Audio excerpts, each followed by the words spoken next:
Your life is a gift. Everyone that is still alive has a testimony. The purpose of this message is simply to share hope. Hope that no matter what you are facing in life, you will survive. I was in Baltimore, Maryland, touring with a major recording artist when all of this happened. We were supposed to stay at the Hyatt Hotel downtown by the harbor, but all the rooms were taken because of a sporting event that was happening the same night. So we had to stay in West Baltimore, in a rough area of town. It really didn't make a difference to me because I've been in hotels all across the country, good and bad. When I check into a hotel, I kind of have a pattern of doing things no matter where I am. I drop off my luggage, I joke around with the band for a little bit, and I go to the nearest gas station and get some junk food, Gatorade or Waffle House, IHOP, whatever is open. Then I come back and relax. This night was no different. I did the same thing. I walked outside and headed toward the gas station, which was about 3 blocks away. As I walked through the second block, I could see 6 guys standing on the corner, talking to each other, looking in my direction. I really didn't even pay them any mind and just kept walking towards the store. Just then I realized I left my wallet in my room. I turned around and went back to the hotel and got my wallet. My best friend Lydell, who was a drummer that was on my band at the time, told me to stop going places by myself. I told him I was good like I normally do and went back to the store. I walked past the same group of guys and they were watching me again. I continued to the store and got my usual Gatorade, candy, junk food, and headed back to the hotel.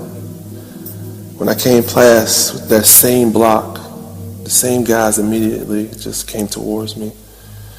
Strangely, the whole street was clear and no one was on it like I saw just a few minutes before. By this time, I figured out that they were a gang, and the leader came towards me and he said, "What you doing out here, homie?" I just turned to him and said, "I'm chilling, bro." Just kept walking. They circled around me and he said to me, "What's up with that phone?" At this point, I knew it had nothing to do with the phone or nothing that I said or did had anything to do with what he was asking me. I figured they were going to rob me, so I didn't even respond. I just told him it was off and put it back in my pocket. Really, it was off, though. Sprint had cut me off for being over my account spending limit. He walked closer to me and right in my face, and he said, "Well, you got to roll out, homie." At that point, he pulled out a .45 caliber gun from his jacket, and he pointed it directly at me at point blank range. I didn't even have time to react. I heard the first shot and saw a bright light from the gun that blinded me, and I fell immediately to the ground. He stood over top of me and pointed the gun at me again and said, "Peace out, homie." He fired 7 more shots into my body. Instantly, at that moment, just for a second, I saw an angel appear in front of me. The angel looked transparent and was kneeling down literally with both arms in front of him, as if every bullet was going through the angel. I knew it couldn't have been a figment of my imagination because I had no time to even think about this. I had no time to think about anything other than the pain I was feeling from every single bullet that was going in my body. When he finished shooting me, his other boys picked up shell casings that had fallen to the ground around me, and they laughed and joked with each other about how they just smoked me. Right then, I heard God speak to me and tell me not to move. It was really strange because I wanted to yell, I wanted to scream, I wanted to breathe. I wanted to know if I was alive, but I couldn't do it. They were still looking at me. So I just laid there and didn't breathe. My eyes were still open, but they were fixed, even though I felt pain all across my body. For the first time in my life, I felt no pain from even not breathing, which was the strangest feeling I've ever felt. That's how I knew God was right there with me. As I continued to hold my breath, waiting for them to leave, I felt the blood all around me. When they finally ran to the car, I drove off. They drove off at full speed. I took my first breath. I remember softly yelling, "Oh God, God."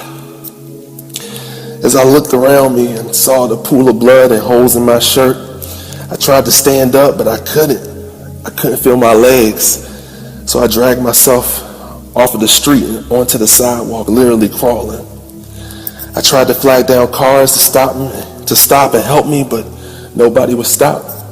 People literally slowed down and looked at me and kept going. It was literally only me and God. I had a moment where I had my life flash before my eyes.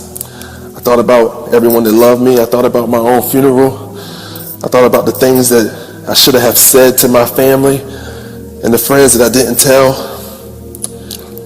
Just then I remembered that I had my cell phone still with me. My hand was completely covered in blood, but I still managed to dial 911. When the operator came online, I told her that I had been shot, and she asked me where I was. Thankfully, I was lying right next to a street sign so I could give her an idea where I was. She tried to keep me talking, but I really couldn't because I was losing my breath every minute that went past. Eventually, the police showed up, about 5 officers. One walked toward me. He asked me my name, how old I was, and that was the end of the conversation. After that, they drew lines around me and put up police tape and crime scene tape and set a perimeter. This is when my faith really had to step in, though. Even though all around me it looked like death, I had to speak life, and I began praying. There was nothing I could do but that. The ambulance got there eventually, and 7 minutes later, they loaded me in. Immediately, they began cutting off my clothes and hooking me up to all kinds of machines.